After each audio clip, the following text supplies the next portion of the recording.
Welcome to the Global News Podcast on YouTube, where we go behind the headlines of a story and why it matters. On this episode, we're discussing the visit of the Saudi Crown Prince, Mohammed bin Salman.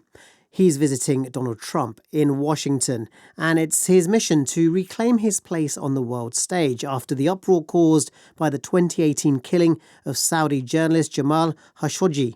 It looks like Saudi Arabia's de facto ruler is expected to get the pomp and pageantry of a lavish welcome when he meets Donald Trump at the White House in his first visit to the US since the killing of the high-profile Saudi critic. So, what might the two leaders discuss? Well, they are expected to sign deals on defence and civilian nuclear power in what seems to be a sign of how the Saudi leader has been rehabilitated in the eyes of the Trump administration. And what about the role of Saudi Arabia in the Middle East and how it might help in carrying out Trump's peace plan for Gaza? To discuss this further, I've got our State Department correspondent Tom Bateman, who's on the line from Washington, and Rushdie Abu Alouf, our Gaza correspondent, who's based in Istanbul. Tom, let's kick off with Mohammed bin Salman and how, in the eyes of Donald Trump, he's managed to rehabilitate his image and gain this lavish welcome to the White House. Well, that started in 2018 when, as you've mentioned, the Saudi dissident and columnist who was based in the United States, wrote for the Washington Post newspaper, was murdered and his body dismembered by Saudi agents at the Saudi consulate in Istanbul, as I say, back in 2018. Now, after that, there was global outrage and really a sense of isolation for Mohammed bin Salman, the Crown Prince. An intelligence assessment by the CIA concluded that he had approved the operation that led to Khashoggi's death. And although he always denied any prior knowledge, he did later say that he took responsibility for it as the leader of the country. Now, what then happened over the next few years into the Biden administration, you had a President Joe Biden who campaigned on the idea of making Saudi Arabia a pariah over that issue, but also the US supply of weapons to Saudi Arabia, given its role in the war in Yemen, came under increasing question, a lot of pressure from Democrats during the administration. And in the end, the Biden administration cut off offensive weapons, as they put it then, to the Saudis. The major turning point in all of this strategically was the Russian invasion of Ukraine, because that caused a global surge in the price of fuel. So gas prices were going up in the US. Joe Biden went to Saudi Arabia in 2022, and then you saw this sort of start of a rehabilitation of Mohammed bin Salman in the eyes of the West.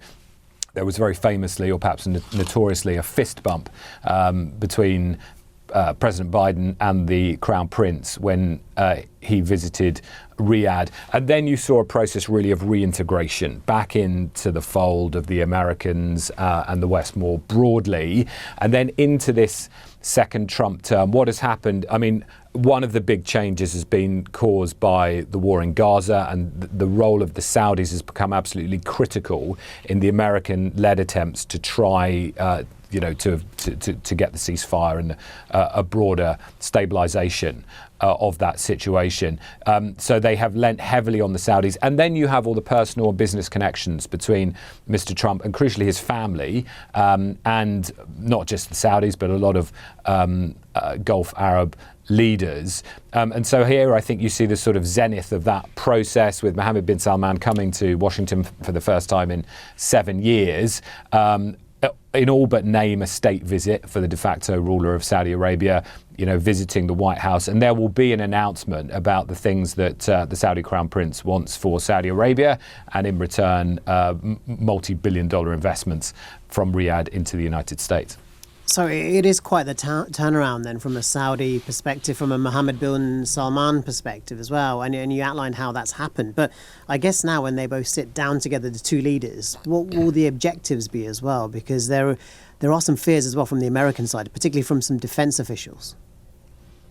Yeah, I mean, what Mohammed bin Salman wants, three things broadly. He wants a defence pact, a security deal with the United States. It looks as though he'll get something like that, which would effectively say that the US would support the Saudis militarily if the country ever came under attack.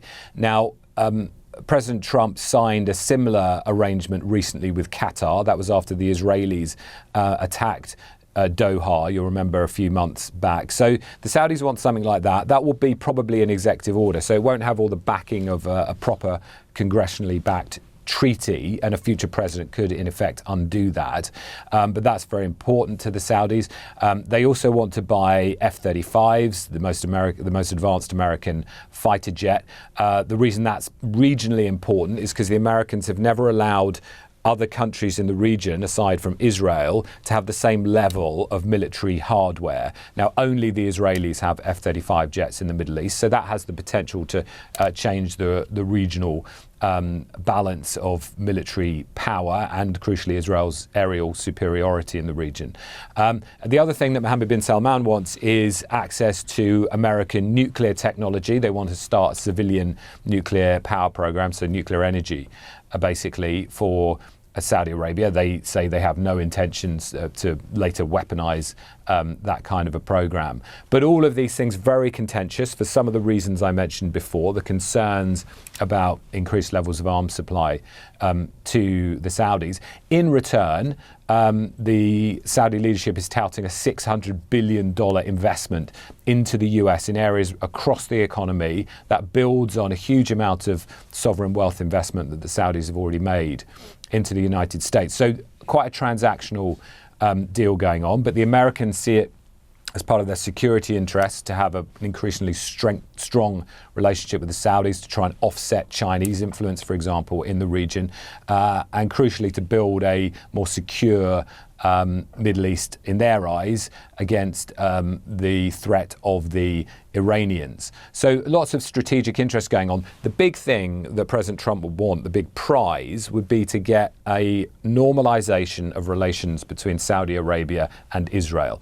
But that is not on the cards at the moment, namely because the Saudis would demand an independent Palestinian state as a quid pro quo of such a deal, and certainly the current Israeli government is in no way going to accept that.